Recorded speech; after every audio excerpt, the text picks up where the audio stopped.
Welcome to Operating System Basics and Application Security, Part 1 of 2. How to pass TryHackMe SAL1 multiple choice exam. Once again, my name is KD and this is CyberDefend Lab. Alright, let's be real. Understanding Windows and Linux security can feel like deciphering a secret alien language. You open Event Finder and suddenly it's like you're seeing strange, unreadable words that mean absolutely nothing to you. But guess what? There is a way to get it. There is a way to understand all of this. By the time we're done, reading logs will be as easy as binge watching your favorite TikTok videos. Seriously though, Windows logs everything, and I mean everything. For example, if your cat walks across the keyboard at 3 o'clock in the morning, there's probably going to be a log entry for it. Your event viewer will log something like suspicious activity detected. Your cat attempted an unauthorized login. So, what is the most important understanding you must have? Here's the deal. Understanding Windows and Linux security is non-negotiable for SOC analysts. If you can't read event logs, analyze authentication failures, or spot security misconfigurations, you're basically leaving the door wide open for attackers. And trust me, attackers aren't gonna knock. They'll just walk in, change your wallpaper to something embarrassing, and exfiltrate your entire system while they're at it. This video is going to make sure that never happens to you. We're covering event logs, authentication mechanisms, file systems, and access control. All the real world must know skills for the SAL1 exam and your future SOC job. Required disclaimer, legal stuff. Before we dive in, a quick heads up. CyberDefend Lab is not affiliated with TryHackMe, and we don't have any insider knowledge about the SAL1 exam. Everything here is based on publicly available material and TryHackMe's own learning paths. This isn't a leaked answer key. It's a structured video guide to help you master the multiple choice section and actually understand the concepts instead of just guessing your way through. So, if you're here for that, you're in the right place. Let's jump in. Part 1, Windows Operating System Fundamentals. Event Viewer and Log Analysis. What is Event Viewer? All right, let's start with one of the most powerful tools in Windows security, Event Viewer. Think of Event Viewer as Windows diary. It logs everything that happens on your system. From successful logins to failed password attempts to random software crashes, it's all in there. It's like that friend who remembers everything embarrassing. It's like that friend who remembers every embarrassing thing you did in high school. You might not want to see it, but it's there forever. Why logs matter for SOC analysts. Here's the thing. Logs are your eyes and ears in security operations. As a SOC analyst, logs tell you a story. Was there a brute force attack? Did someone escalate their privileges? Did a hacker just log into an admin account from the other side of the planet? If you're not checking logs, it's like being a security guard who never checks the surveillance cameras. Common logs and what they reveal. System logs, operating system events, crashes. These are the system's receipts. If Windows suddenly blue screens, the reason is right here.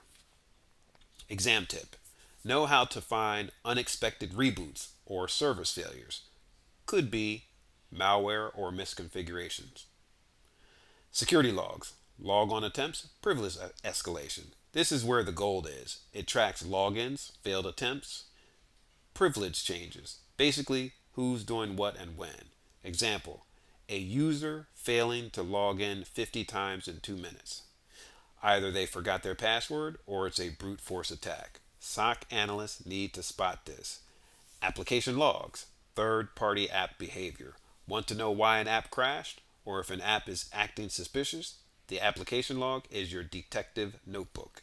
Example, if Outlook crashes every time someone opens an email attachment, it might be malware. Hands-on example, identifying a failed login attempt.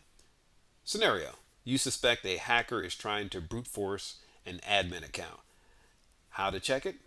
1. Open Event Viewer. 2. Navigate to Windows Logs, then Security. 3. Look for Event ID 4625, failed login attempt. Number 4. Check the IP address, time, and user account. And number 5. If the same IP shows multiple failed logins within seconds, red flag. Could be an attack. SOC skill takeaway. Know which event IDs matter in a SOC role. Failed logins, privilege changes, unexpected reboots. These are all key indicators of compromise. Active Directory, AD Essentials. What is Active Directory? Now let's talk about Active Directory, AD, the beating heart of most corporate networks. If Windows is the body, Active Directory is the nervous system. It controls user authentication, who gets access, permissions, who can do what, policies, what security settings apply. If attackers take over Active Directory, they basically own your entire network. How attackers target Active Directory. Pass the hash attack. Hackers don't even need your password. They just steal your hashed password and use it to log in as you. Think of it like stealing someone's ID badge. You don't need the fingerprint, just the card to swipe in. Kerberos. No, it's not a new Starbucks drink. Attackers request encrypted service tickets, crack them offline, and steal credentials, all without triggering alerts. Why it works. Many companies use weak service account passwords that hackers easily crack. SOC analyst skill, identifying AD misconfigurations. How do you detect pass the hash? Look for logins from different locations using the same NTLM hash. Unusual activity from service accounts, big red flag. How do you detect Kerberos? Check event ID 4769. Multiple ticket requests in a short time could mean an attacker is harvesting credentials. Wrap up for part 1. You now understand Event Viewer, logs, and Active Directory fundamentals. You know what SOC analysts look for in security logs. You've seen how attackers abuse Active Directory and how to detect it. Next up, we're diving into Linux security fundamentals in part 2. Don't miss it. Part 2.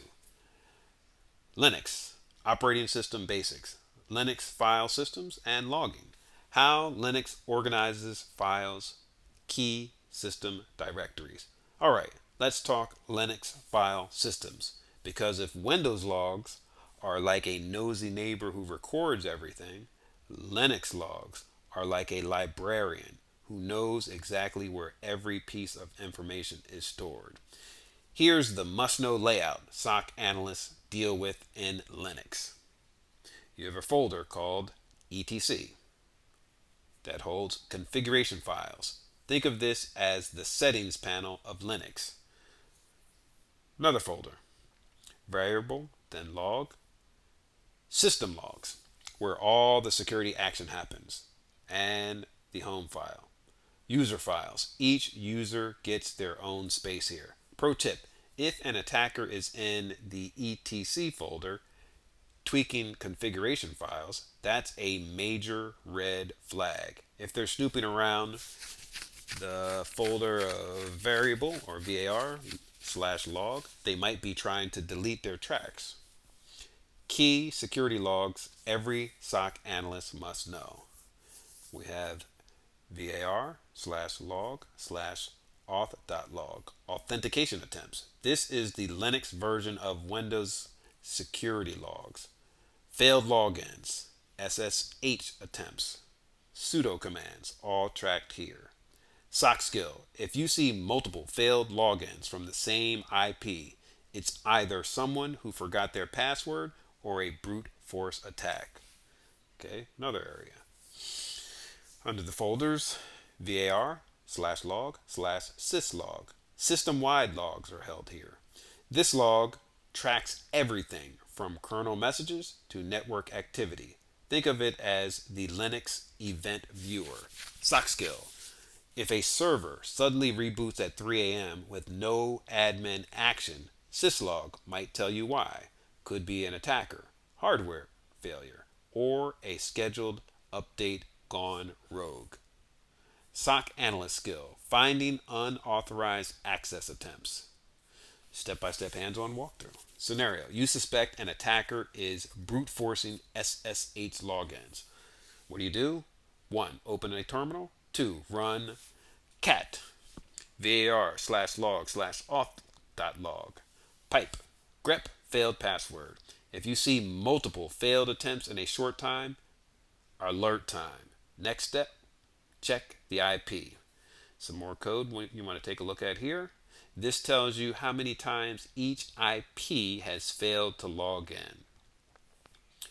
If one IP is hammering the system with failed logins, either block it with firewall rules or set up fail to ban to auto block after too many failures. Exam tip: be comfortable searching through logs to identify suspicious activity. This will show up in SOC job scenarios. Linux key commands, hands-on walkthrough. Grep, searching logs like a SOC pro. You can't analyze logs without grep, Grep. It's like Control plus F, or the find command, but it's for the entire terminal. Example, searching for SSH logins. Grep, accepted password, variable /log/auth.log. Why it's useful. If a suspicious account logged in, this command shows exactly when and from where. PS, checking running processes. Attackers love hiding malware as legit processes. That's where PS helps. Example, list all running processes. PS auxiliary or PSAUX. SOC skill. If you see something weird, like a process running as root that shouldn't be, investigate immediately. chmod, file permissions, and why chmod 777 is a terrible idea. If you ever see chmod 777 on a security exam, just know it's never the right answer. Why does chmod 777 what does chmod 777 do? 7 means full read, write, and execute access. It's like giving the keys to your house to everyone in the city. What's the safer alternative? chmod 640, sensitive-file.txt. This means owner can read write, group can read, others get nothing. SOC tip: if a critical file suddenly has global write access, check who changed it. It might be an attacker. Wrap up for part 2. You now know the key Linux directories and logs. You can search logs for suspicious activity like a pro. You understand why file permissions matter in security. Next up, we're diving into operating system architecture and authentication mechanisms in part 3. Don't miss it. Part 3, operating system architecture, kernel versus user layer, Windows and Linux operating system architecture. What is operating system architecture? All right, let's get into the brains of your operating system, the operating system architecture. This is what separates the real power users from the people who think clearing cache will fix all of their problems. Every operating system is divided into 2 major sections. 1, the kernel. the brain of the operating system, managing all system resources. Then there's number two, user space, the layer where applications run and interact with the operating system. Kernel versus user space. Breaking it down. Kernel, the operating system brain. Think of the kernel like the manager at a high end restaurant and controls who gets access to what? Memory, CPU, input output. What requests are prioritized and who is denied access, also known as security enforcements. If an app wants to access hardware like the network card, it must go through the kernel, just like a waiter can't serve food without the chef. User space, where apps run. The user space is where your apps live and operate. Your browser, user space. Your text editor, user space. That malware you accidentally installed because it promised to speed up your PC, also user space. Here's the good news. User space apps don't have direct access to system resources. If an app crashes, it just stops working. It doesn't take down your whole operating system. If the kernel crashes, congrats, you just got a blue screen of death. Why this matters for SOC analysts. How malware abuses kernel access. Attackers love getting access to the kernel because if you control the kernel, you control everything. Here are two common attacks SOC analysts need to watch for. Rootkits, stealth malware that hides in the kernel. Rootkits are ninja malware. They sneak into the kernel, hide from security tools, and manipulate logs so you don't even know they're there. Example, a hacker gets a rootkit on a system, hides their presence, and lets their malware run undetected for months. SOC skill, look for unexpected kernel level modifications in logs and check for hidden processes. DLL injection, Windows specific kernel exploit. This is a trick where malware injects malicious code into legitimate system processes so it looks like a normal Windows function. Example, a hacker injects a keylogger into explorer.exe. Now, Windows thinks its own file manager is stealing passwords. SOC skill. Look for suspicious memory injections in logs or unusual behavior in Windows event logs. Exam tip. Identify privilege escalation via kernel exploits. If a hacker gets kernel level access, they're going for privilege escalation. How to spot it in logs. Look for unusual process creation.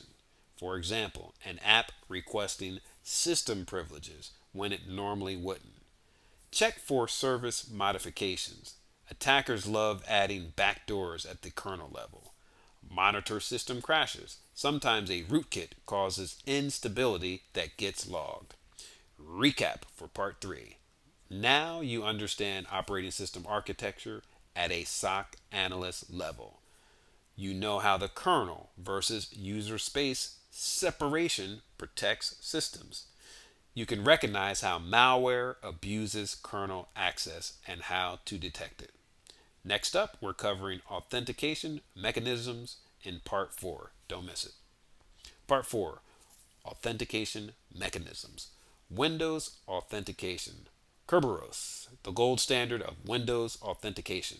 Imagine you're at a VIP party. The bouncer, Kerberos, doesn't ask for your ID every time you go to the bar.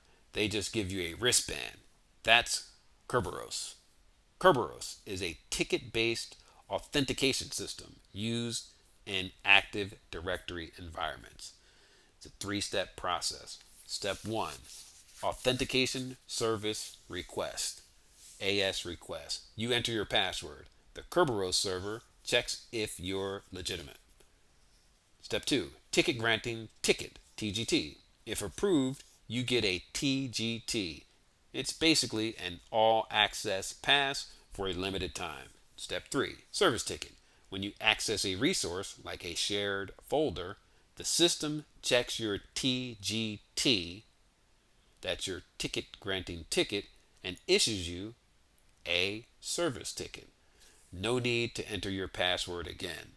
Sock tip. If someone is trying to request multiple TGTs in a short time, they might be Kerberosing, which is a password cracking attack. NTLM, the outdated and risky alternative. If Kerberos is the VIP party, NTLM is a high school cafeteria. No wristbands, just a password that everyone's trying to steal. NTLM is an older authentication method that's still lingering in legacy Windows systems. Why it's a problem. It sends password hashes over the network, which attackers can intercept and replay. No mutual authentication. Only the client verifies the server, but not the other way around. Sock tip. If NTLM authentication is still in use in an enterprise, red flag. Enforce Kerberos or disable NTLM authentication entirely. Local versus domain accounts. Why domain accounts are riskier. A local account is like a diary with a lock. A domain account is like a diary where every IT admin in the company has the key. Local accounts exist only on one computer, offers more control over access. It's used for admin tasks that don't require network access. Domain accounts controlled by Active Directory. If an attacker breaches AD, all accounts are compromised. Often over permissioned. Users get more access than they need. Exam tip. If a scenario mentions centralized authentication, it's Kerberos with domain accounts, not local accounts. Linux authentication. Pluggable authentication module, PAM, the gatekeeper of Linux logins. PAM is like the bouncer of the Linux club. It checks IDs before letting anyone in. PAM controls how users authenticate in Linux. Passwords, biometrics, two-factor authentication. Every Linux service that requires authentication, like SSH, sudo, su, and login, goes through PAM. Example configuration. Password policies, force strong passwords. Login restrictions, limit failed attempts. Sock tip. If an attacker modifies PAM rules, they could disable authentication altogether. That's a big security risk. SSH key authentication, why it's better than passwords. Using SSH keys is like having a secret handshake instead of a password.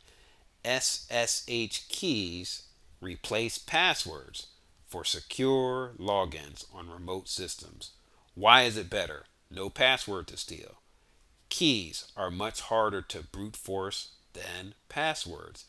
Enables multi-factor authentication, MFA. Example setup. Generate an SSH key pair. Here's the code to do that. SSH-keygen-T RSA-B4096. Copy public key to a remote server. Here's the code for that. SSH-copy-ID. User at remote-server. Sock tip. If an attacker steals a private SSH key, game over. Always protect private keys with a passphrase. Sudo versus root privileges. What's the difference? Think of sudo as a hall pass for admin tasks, while root is having the master key to the school. Root account. Root. Full system control. Use with extreme caution. If compromised, attackers get unrestricted access.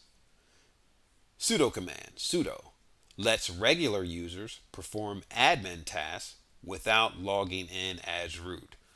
More secure. Sudo commands are logged while root actions are not logged. Exam tip. If a question asks, how should an admin execute privileged commands securely?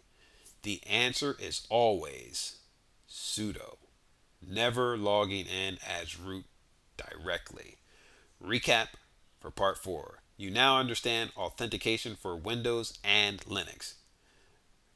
You know how Kerberos, NTLM, and SSH work. You can identify security risks tied to the authentication methods. Next up, we're diving into file systems and access control in part 5. Don't miss it. Part 5, file systems and access control. Windows, NTFS versus Linux, ext4. Windows NTFS, more granular permissions and encryption support. If file systems were security guards, NTFS would be that high-tech airport security system that scans everything, while ext4 is more like a friendly mall cop. NTFS, New Technology File System, is Windows' default file system and is designed for fine-grained security. Key features: Access Control List, ACLS. Set specific permissions for users and groups. Encryption support. BitLocker integration for full disk encryption. File and folder permissions. Read, write, execute, modify, delete, all configurable for each user. Sock tip. If a question asks which file system provides more security and access control, the answer is NTFS because of its advanced permission structure. Linux, ext4, simpler and common in Linux systems. ext4 is like a reliable, no-frills pickup truck. It does the job well, but doesn't come with all the fancy extras. ext4, fourth extended file system, is the default file system for most Linux distributions. Key features: fast and efficient, less overhead than NTFS, supports large file sizes and partitions, lacks built-in encryption and detailed permission management, relies on chmod or chown instead. Sock tip. If a question asks which file system is used in Linux for speed and efficiency, ext4 is the answer, but it lacks the encryption and ACL depth of NTFS. Access Control List, ACLS, and Role-Based Control, RBAC. Access Control List. Windows NTFS file permissions versus Linux, chmod or chown. Think of access control lists as a VIP list for files. Only the right people get access, and the bouncer, the operating system, enforces it. Windows NTFS, access control lists. NTFS allows per user, per group permissions using an access control list, an ACL. Example, user A can read only. User B can read and write. User C can't access the file at all. Linux, chmod and chown. Linux doesn't use access control list by default. It relies on chmod. Set, read, write, execute permissions. For example, chmod 750 file.txt or chown, change file ownership. For example, chown user group file.txt. Sock tip. If a question asks how Linux handles file permissions, expect an answer related to chmod or chown, not access control list. RBAC, managing permissions in enterprise environments. RBAC is like a corporate security system. Employees only get access to what they need, nothing more.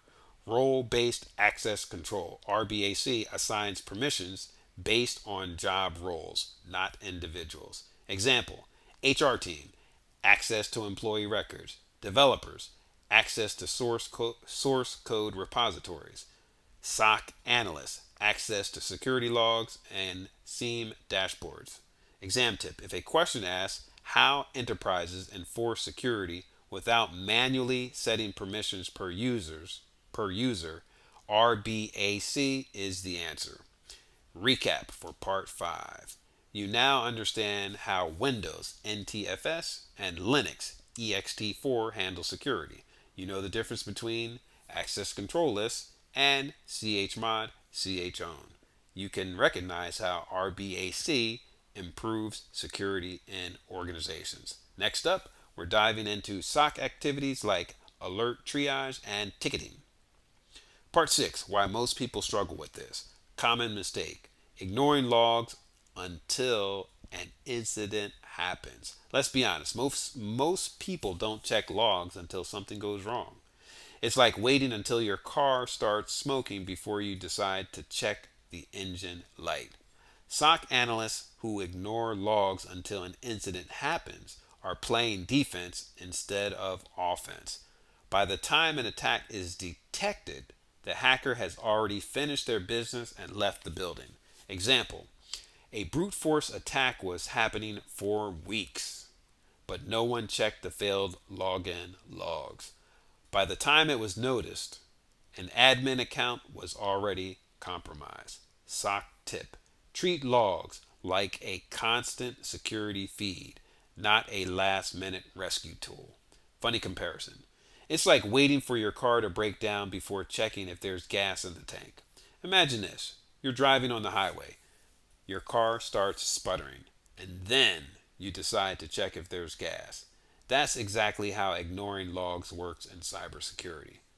Security logs exist to warn you before things go completely wrong.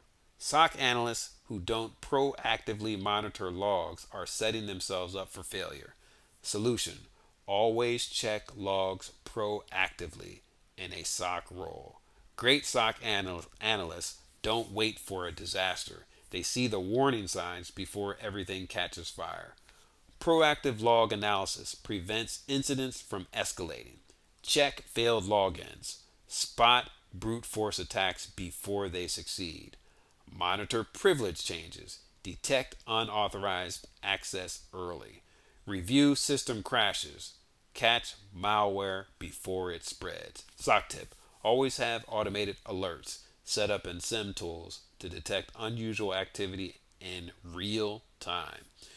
Recap for part 6. Most security failures happen because logs are ignored.